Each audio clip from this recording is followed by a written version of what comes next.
So it's time for me to eat. It's been a long road for Melinda Markham and her young son, Michael. She started taking opioids in 2012 after her daughter was diagnosed with cancer. The pain pills progressed to heroin. Correction. And they knew this.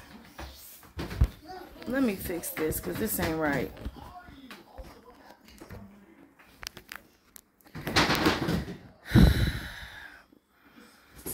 I'm so mad right now. First off, when I was asked to do this video, Take the dog. Take the dog. hold on. When I was asked to do this video, why did it look like that? I was in a recovery home, and man, this is so crazy. I was told that the video would help mothers and children that were in the same situation I was in. Basically like a testimony and leading them to get help, to know that it's okay, that there's help out there. I did not agree or know that the video was going to be made in this matter, in such a matter that basically makes me look like a monster and admitting to being one. Not at all. So, when I made the video, I had to sign paperwork, okay? You know, basically that I wouldn't sue them, you know.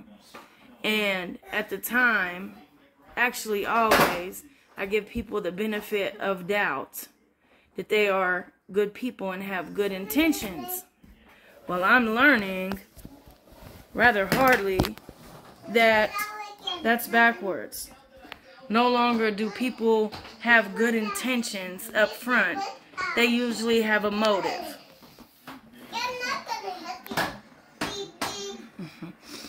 And bro, this whole situation has me upset because this video is tied to what I'm going through right now. Yeah, it's caused problems in my life. And I'm upset. I'm upset that I just sat back and did nothing and didn't speak up, and it got this far. And I know that's my fault. I'm not admitting that I wasn't wrong, because it is wrong to use drugs while you're pregnant or while you're breastfeeding, okay? I was put on Suboxone.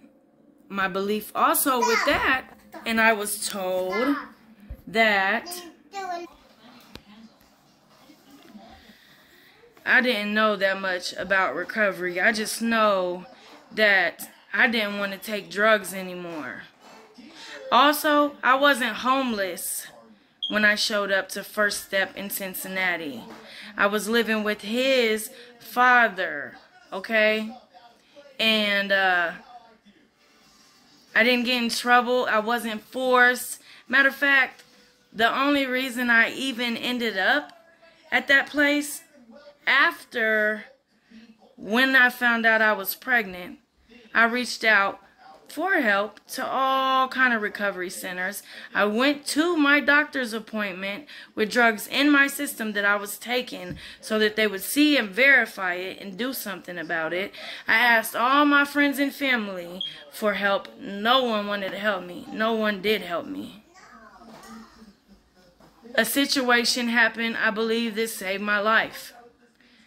I ended up going into kidney and liver failure, basically. I had an infection that was so bad, it was starting to paralyze me. I called the ambulance, went to the hospital. From the hospital, I told them everything.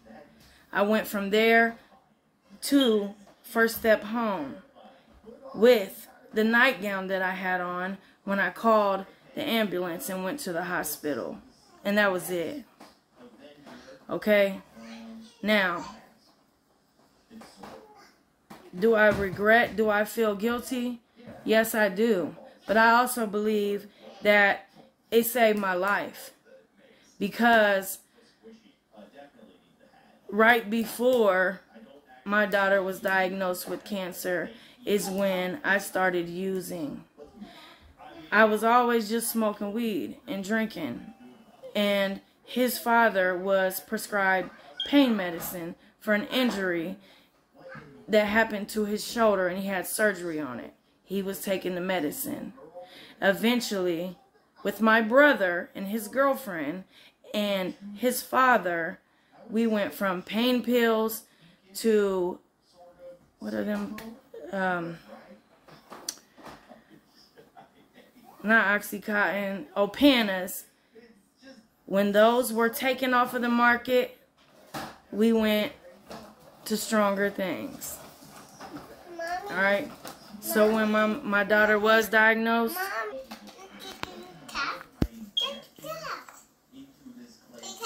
I'm going to make another video about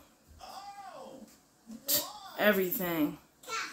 But this, I had to do this because this has been showed to my sons, everybody.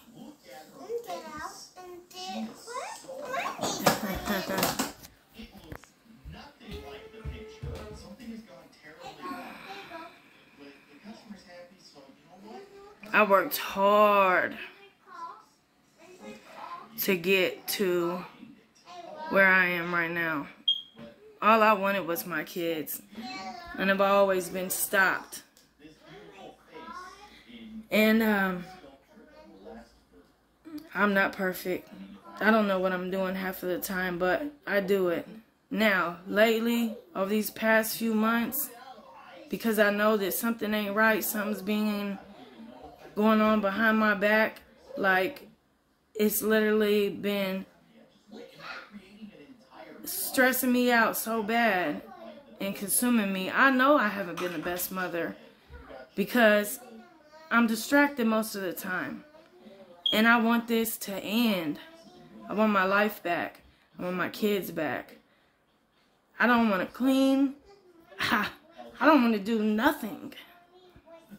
And I ain't looking for sympathy neither. I want the truth. Because this right here was wrong.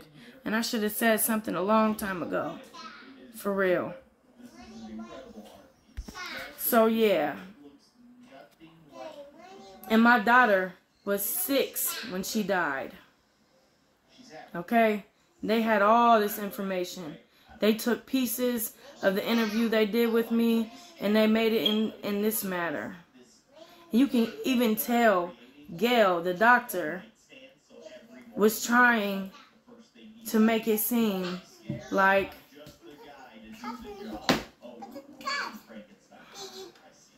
it's crazy. This world is crazy. Let me play the video. Eventually, Melinda stopped, but then started again after the death of her daughter at the age of 5. It was like they didn't realize I was pregnant. The age of 5.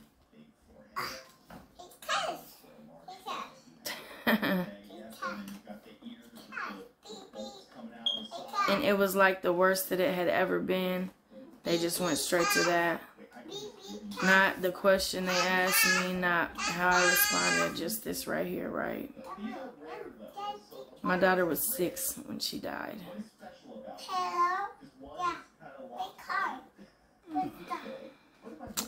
There's alarming facts concerning that situation too. Until March. So, in December until March, I was using. Melinda eventually went into detox, where she was given buprenorphine, an opioid medication used to treat opioid addiction, in June. Bam. I was told that buprenorphine does not harm your baby. not in your womb, not while you're breastfeeding. I was made believe that being on buprenorphine was okay for recovering addicts. That it was the right thing. Like, I was never explained that it's basically a drug within itself. Homeless, she showed up at First Step Home in Cincinnati, a residential treatment center where women live with their children as they recover from substance abuse. Reality hits, and you know that you're the reason that's happening. The opioid epidemic doesn't just touch. When I was asked that question in reference to this video, it made it seem like him going through withdrawals was because of me. It was because I'm his mother. Okay? I'm going to tell you about that. Hold on, let's play some more. Adults. Michael was born in withdrawal and spent a month in newborn intensive care. His withdrawal symptoms were strong, and he eventually went home on a prescription to ease the muscle tightness, jitteriness, and inability to be comforted. Check this out. This right here is what pissed me off. And like I said, I am responsible for not stopping doing drugs once I found out that I was pregnant, okay? But I was told that if I was to stop, it could potentially kill him. When looking for recovery, I had no help. I literally had to almost die just to get the help that I needed. So, the real truth, when I had Michael, I'm very outgoing. I say what's on my mind. Most of the time I probably shouldn't, but I can't help it. And today, DeMichael is a patient at the Neonatal Abstinence Syndrome, or NAS, follow-up clinic at Cincinnati Children's. There's that smile. I've been waiting. so, I have 4 months clean. I was in therapy. I was taking classes. I was living at the home with other women. I was on the prescribed medication, going to all my appointments.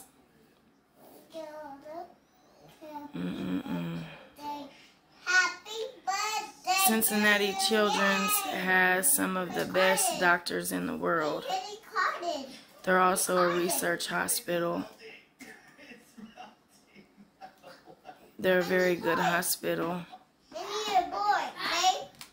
But they're on the higher part of the pyramid, and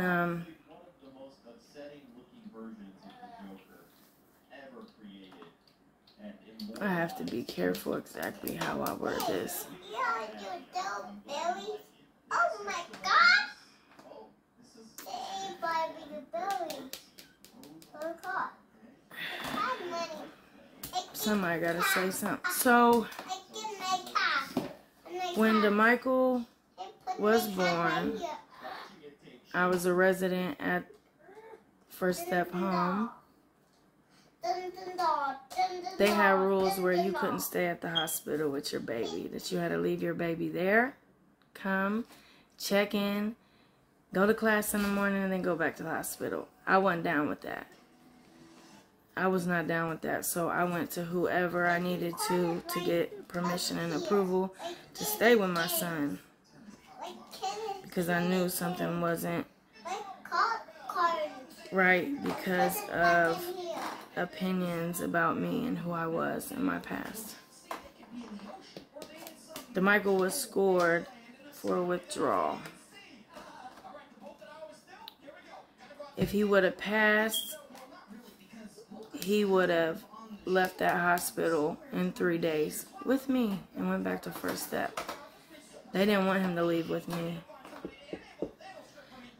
They wanted Children's Services to take him. And I wasn't about to let that happen because I was not. Play with me. This is how I know for real that the devil has been a part of this whole situation for real, and you know, and God, because every single time I've tried to discuss this, I don't know if it's the devil or God. Like, I don't know everything. You know what I'm saying? But I'm distracted every single time. And I have to do this because it's literally destroyed me as of right now. And I have to make this right. So to keep him at the hospital so that Children's Services could fight me and evaluate me, and the hospital can continue to study him, they scored him and said that he was going through withdrawal severe.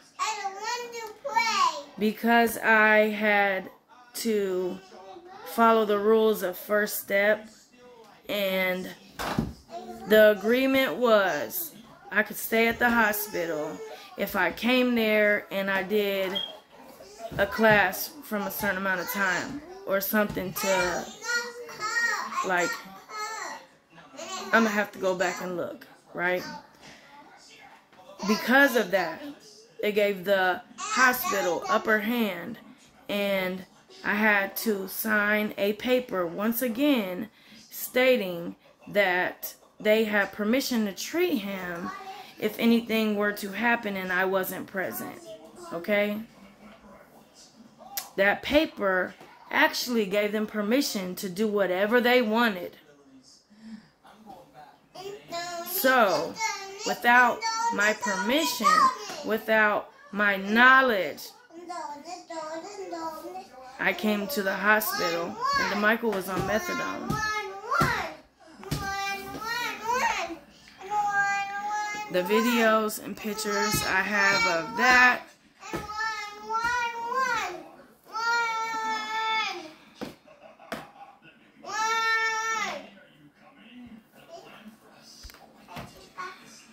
First of all, Suboxone, buprenorphine, and methadone are not the same thing. They all are for recovery, for recovering addicts, but they are not the same medication. And because I was still freshly clean, learning, reevaluating my life and, you know, learning all this stuff, I didn't know everything that I do now. And,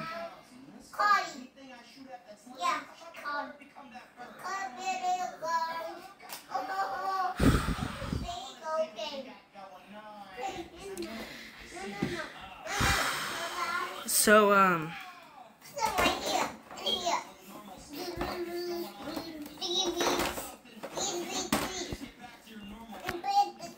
Children's Services opened the case and the fight began. I had to... They was trying to take DeMichael from me. So, I had to get everything that I needed. And I had to prove that I could care for my son. I didn't even know the effect the medicine would have on him that they had given him, or what I had done when I was pregnant. I just know I loved him. I loved my kids. And I wanted to be a mom. I wanted to be their mom. So, thank God the judge went against Children's Services wishes and let me keep custody of DeMichael. That is when DeMichael was released from the hospital. It was not, bro. And then they watch you. I'm alright. They watch you. Oh, okay. They watch you. You're a study.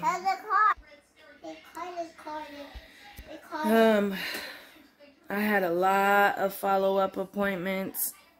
When I first went to doctor's appointments, social workers that worked there were sent in to spy on me. And when you are constantly under supervision without the knowledge of it, knowing you're being supervised, it does something to you mentally. Like, it's crazy. And I understand that their intention is to make sure the children are safe. Sometimes that's not the intention. And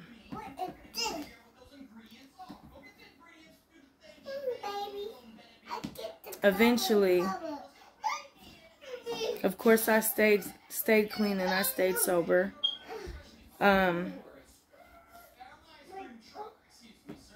I stopped going to this clinic. Especially for real after this video. I was so disappointed. And I have contacted them since to let them know the effects this video has made on my life. And because I signed that paper, it's nothing I can do about it. So let's see what else was incorrect about this video. So my situation ain't like everybody else's.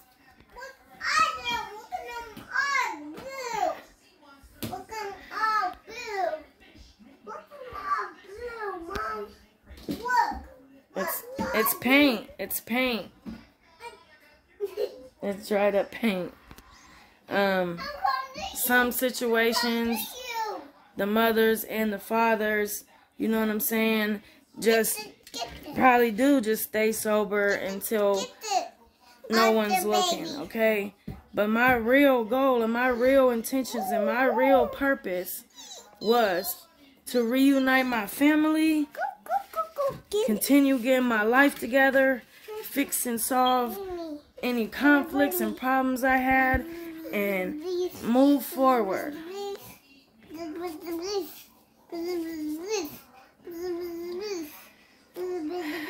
So here, let's see. Gail Hartenstein is DeMichael's nurse practitioner at the clinic. Melinda keeps all of her appointments. We keep close tabs on him. He is meeting his developmental milestones. He's doing great. That was the doctor's office. The NAS clinic provides developmental screening, occupational and physical therapy, and education about nutrition and feeding. As the babies become toddlers, they are evaluated for language and communication, behavioral issues, and overall development. The long-term implications for, opiate exposure are still unknown. This clinic, to my knowledge, is one of the few nationwide that we have. Everybody's talking about the heroin epidemic, but everybody's talking about the addicts. It was talking about the overdoses. And where were the children left in all of this? And if we don't address the children, then this is just going to go on. Unfortunately, business is booming. In 2016, about 4% of baby... Business is booming. Who in their right mind would put that sentence in this video? Like, come on, man. And I really, I understand, I don't even know that lady. I never met her. So, yeah, there's that. It's crazy. It's crazy. Like I said, I understand that there are children in situations, because I'm gonna tell you what I've been going through this past, it's going on a year now. My children have suffered time after time, sometimes because of the mental impact it's had on me, and that's not fair. And for the longest time, because I knew they were being affected because of what was going on, I still allow them to see, you know, the people that they call friends and stuff, because I know it's not their fault. Hold on, my daughter wants me. Were exposed to opioids in utero. When a baby needs treatment for withdrawal, the average length of stay in newborn intensive care is 16 to 18 days. And nationally, and my son was there for how many days and was not released until the judge awarded me authority to take him. average cost is $66,000. Parental addiction is a very disruptive situation, and a child should not have to suffer because of that. Each year, as many as 12,000 babies in the United States are born with fetal alcohol syndrome, and the results are devastating. Whether the same will be true for those babies born with NAS is something the clinic will be... Look, this too. The times that the Michael was playing and walking and giggling and all that, that's not in there, right? They only recorded and put in the video the symptoms from the withdrawal. Like, I never agreed to be the guinea pig of this Mikey. Studying. In the meantime, the clinic is doing its best to get families help as early as possible. Today is the 3rd. I had my son on the 3rd. I got clean on the 3rd. I am 8 months clean today. It works. It really does work, and it's such a better way of living. Mommy. What? What? Today is the 3rd. I had my son on the 3rd. I got clean on the 3rd. I am 8 months clean today. It works. It really does work, and it's such a better way of living.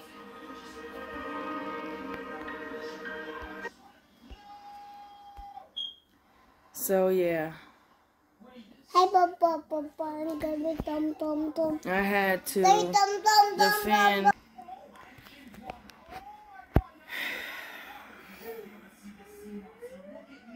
Not everybody has seen this video, but enough people have seen it to make comments, search my history.